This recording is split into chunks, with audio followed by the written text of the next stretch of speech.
এইটা আকীদা তৈরি করো। কেন সারা জীবন যে নবী আমার তোমার আমার জন্য কেঁদেছে, ময়দানে মাশরে সমস্ত নবীরাও নফসি নফসি করবে, সেখানে তোমার আমার রাসূল হযরত মুহাম্মদ সাল্লাল্লাহু আলাইহি ওয়াসাল্লাম তিনি বলবেন ইয়া রাব্বি হাবলি উম্মতি উম্মতি। এবং যখন আল্লাহ জিবরাইলকে বলবে জিবরাইল জাহান্নামকে নিয়ে এসে আমার আরশের পাশে বাঁধো, জাহান্নাম লম্বা লম্বা জিভ বার করে গুনাহগারদের ধরতে যাবে, তোমাকে আমাকে ধরতে যাবে। হযরতে জিবরাইল আওয়াজ দিয়ে বলবে উম্মতে মুহাম্মাদির দিকে জাহান্নাম তেড়ে তেড়ে যাচ্ছে। আরে কামলিওয়ালা, নূরওয়ালা, সাফাতওয়ালা, মিরাজওয়ালা হাবিবুল্লাহ আল্লাহর আরশ থেকে নেমে আসবে, এসে মাকামে মাহমুদের সিজদায় পড়ে গিয়ে চোখের পানি ফেলে কাঁদবে আর বলবে ইয়া রাব্বি হাবলি উম্মতি।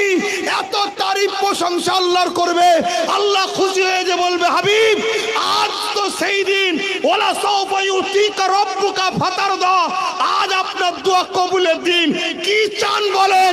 রাসূল বলবেন আল্লাহ জাহান্নামকে সরিয়ে দেন, আমার একটা উম্মত যেন জাহান্নামী না হয়ে যায়। জোরে বলুন সুবহানাল্লাহ, আরো জোরে বলুন সুবহানাল্লাহ।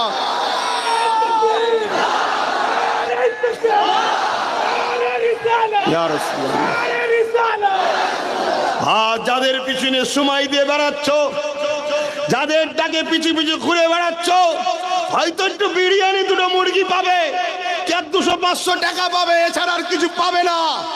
কিন্তু মনে রাখবে ওটাও ভিক্ষা দিয়ে দিয়ে ভিখারি বানিয়ে বানিয়ে কানা দাজ্জালের গোলাম বানাচ্ছে তোমাদের ঘরে। কেন? দাজ্জাল এসে সোনা দেবে।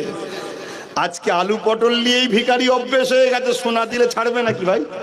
হ্যাঁ, আলুর খোলা দিলেও বলবো ওটাও নিয়ে যাবো, তাকে যদি বলে সোনা দিয়ে হবে সে ছাড়বে? রসুলে পাককে ধরো।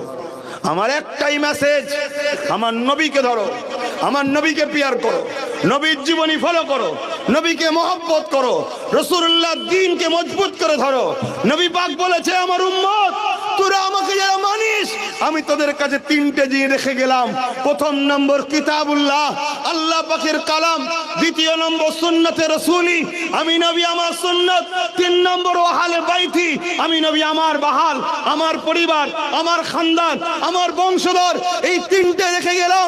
মনে রাখবেন 19বিংশ শতাব্দীর উলিল আমর যুগশ্রেষ্ঠ পুরুষ আবু বকর সিদ্দিক আল কুরাইশি, আওলাদে রাসূল, খানদানে রাসূল, সেই বংশের ছেলে আমিও কুরাইশ বলে যাচ্ছি। তুমি যতদিন বাঁচবে কুরাইশ বাচ্চাদের নেতৃত্ব মানবে, অন্য কারো নয়। অন্য কারো যদি নেতৃত্ব মানো, মনে রাখবে একদিন তোমাকে প্যাকিং করে নিয়ে প্যাকেটে করে হোক, ঝুলি করে হোক, বা বুঝিয়ে বাজিয়ে পিছনে করে হোক আল্লাহর নবীর দুশমনদের কাছে বিক্রি করবে। যেমন প্যালেস্টাইনকে বিক্রি করেছিল মিশরের একটা রাজা, ওই রকম গাদ্দার তোমাদের ঘরে বিক্রি করে দেবে। সেদিন কিন্তু প্যালেস্টাইনের বাচ্চারা যেমন তাদের বাপের ভুলের জন্য আজকে কাফন পরতে হয়েছে, তোমাদের ভুলের জন্য এই বাচ্চাগুলো কোনা পড়তে হয়। এটা মাথায় রেখে চলো। আমার পেটের জ্বালা ধরেছে, আমি ফুরফুরা শরীফ থেকে জলসা করতে এসেছি পেটের জ্বালায়। আমার ওখানে জলসা হয় না, কি জন্য আসি? তোমার বাপ, তোমার দাদু, তোমার মা, তোমার নানি, তোমার দাদি সব ফুরফুরা দাদা হুজুরকে ভালোবেসেছে। চলো আমার দাদা পীরের রুহানি বাচ্চা এগুলোকে যে বুঝাই, এগুলো কি বুঝাই যে দুনিয়া বড় ধোকার জায়গা। ভাই আমার, এমা আমার আম্মা, আমার বোন, এ দুনিয়া বড় ধোকার জায়গা।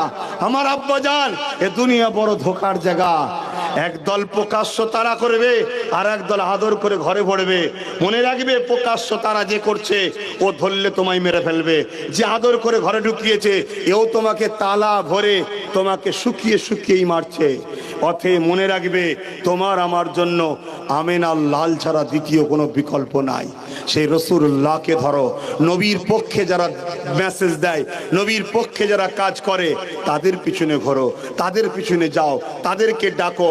মনে করবে ইউনুস, হযরত ইউসুফ আলাইহিস সালাম মিশরে যতদিন খাদ্যমন্ত্রী ছিলেন, শুনছেন না? শুনেন। আবার এ কথা বললে আমারই কওমের অনেক মূর্খ বলে, হুজুরকে বলে দেবে যেন এই সব বিষয়ে কথা না বলে। হায় হায় হায়, তুই মুসলমান হয়েছে আমার বাপ দাদার ওসিলায়, তুই কথা বলতে শিখে গেছিস? গাধা গাধা, তুই কথা বলতে শিখে গেছিস? হ্যাঁ, তোর বাপ দাদু মুসলমান হয়েছে আমার বাপ দাদুর ওসিলায়। ইসলাম বুঝিনি আমি, কোথায় কি বলতে হয় জানি না, এটা তো নবীর মেম্বার। এখানে নবী ছাড়া অন্য কারো কথা বলা যায়? আমি বুঝি না। হযরত ইউসুফ আলাইহিস সালাম খাদ্যমন্ত্রী ছিলেন মিশরের যতদিন, ততদিন আল্লাহ ওনার হাতের বরকতে মিশরে কোনোদিন অভাব দেয়নি। জোরে বলুন সুবহানাল্লাহ। তাহলে একটা বরকতের ব্যাপার থাকে না থাকে না? একটা বরকতের ব্যাপার থাকে না থাকে না? অতএব তোমাকে আমাকেও বুঝতে হবে কাদের পিছনে ঘোরা দরকার, কাদেরকে ধরা দরকার, কাদেরকে ভালোবাসা দরকার, কাদের সঙ্গে জোড়া দরকার, কাদের থেকে মুখ ফিরিয়ে দরকার। আর না হয় যেটুকু আছে ওইটুকু আগামী দিন যাবে, এর চেয়ে বেশি কিছু আর কি বলতে পারি? দিনের স্বার্থে, কওমের স্বার্থে তুমি আমার নবীর উম্মত দাবি করো, তাই তোমায় বুঝালাম। নিবার হয় নাও, না নিতে পারো মাথা হ্যাট করে চলে যাও। কথা বলার পারমিশন নাই, কথা বলার অধিকার কে দিয়েছে? হ্যাঁ, কথা বলার অধিকার নাই। নিতে পারো নিয়ে নাও, নাই মাথা হ্যাট করে চলে যাও। মাথা হ্যাট করে গেলে তবুও গুঞ্জাইশ আছে, কাল রেহাই পাওয়া যেতে পারে। কথা তোমার বলার অধিকার কে দিয়েছে? খুব সাবধান। আজ বড় দুঃখ লাগছে, ইসলামের সবচেয়ে বড় ক্ষতিকারক এই একদল ছদ্মবেশী মুনাফিক মুসলমানদের যারা হচ্ছে। এমন এমন অঘটন ঘটিয়ে ফেলছে, এমন এমন কাজ করে ফেলছে, তার জন্য মিডিয়াগুলোকে দেখার মতো নাই। পেপারগুলো, মিডিয়াগুলো খুললে মুসলমান মুসলমান, মোল্লা মোল্লা, ওরা তো এরকমই, ওরা তো পুরো সবাইকে ধরে দিল। অথচ করলো দু চারজন, আর ওই দু চারজনকে তৈরি করেছে কারা? তারা তাদের ফায়দার জন্য, তাদের ফায়দা কাজ মিটে গেছে। এই বদমাইশকে দিয়ে যা করিয়েছিল এখন সব বেরিয়ে যাচ্ছে, এবারে পুরো জাতকে বদলামের ভাগ নিতে হচ্ছে। তাহলে বিপদ যখন পড়বে পুরো জাত পড়বে না পড়বে না? হ্যাঁ, একটু বুঝে বুঝে পা ভালো। আসো ভালোবাসায় দয়ার নবীকে সালাম দেবো। সালাম দিলে কি হয় বলো? সালাম দিলে কি হয়? দরুদ পড়লে নেকি হয়, সালাম দিলে জবাব পাওয়া যায়। জোরে বলুন সুবহানাল্লাহ। আমি আবার বলে যাচ্ছি বাপ, আমি আবার বলে যাচ্ছি, আমার সমালোচনাকারী লোক আছে না নাই? একটু বলুন না। আমার ঘরের লোকও সমালোচনা করে, আমার বাইরের লোকও করে, জানি না জানি না। তারপরেও এত মিজাজের সাথে কথা বলে যাচ্ছি কেন জানেন? আমি এইটাকে খুব বিশ্বাস করি। কি কি? তকদির। আমি তোমার জলসাকে বিশ্বাস করি না, এইটা বিশ্বাস করি। যদি খোদা বলে ছত্রগাছিতে তোকে আবার যেতে হবে, আমি না চাইলেও আমার ঘাড় কেসতে হবে। আর খোদা যদি বলে ছত্রগাছিতে তোকে নিয়ে যাব না, দুনিয়ার সবাই চেষ্টা করলো, আমি আসতে আতে তকদিরের ওপর আমি বিশ্বাস করে চলি। আর যতটুকু চিল্লাই, যতটুকু কথা বলি, উদ্দেশ্য আমার রসুলের উম্মত আপনারা, আপনাদেরকে দুনিয়া আখেরাতের বাঁচাবার রাস্তা দেখাচ্ছি। শুধু আখেরাতের না, ইসলাম শুধু আখেরাত নিয়ে নাকি? কথা বলছে না তো? আল্লাহ দোয়া চাওয়া শিখিয়েছে, রব্বানা আতিনা ফিদ দুনিয়া হাসানাতাও, ফিদ দুনিয়া, দুনিয়া কি জান্নাত, হাসানাতাও ভালো কল্যাণ, ওয়াফিল আখিরাত, প্রথমে দুনিয়ার ভালাইয়ের কথা আল্লাহ বলেছে না বলেনে? দুনিয়ার ভালাই কি করে হবে? মাতালের পিছনে ঘুরলে, গেঁজাখোরের পিছনে, চোরের পিছনে, খুনির পিছনে, দেশদ্রোহীর পিছনে ঘুরলে হয়?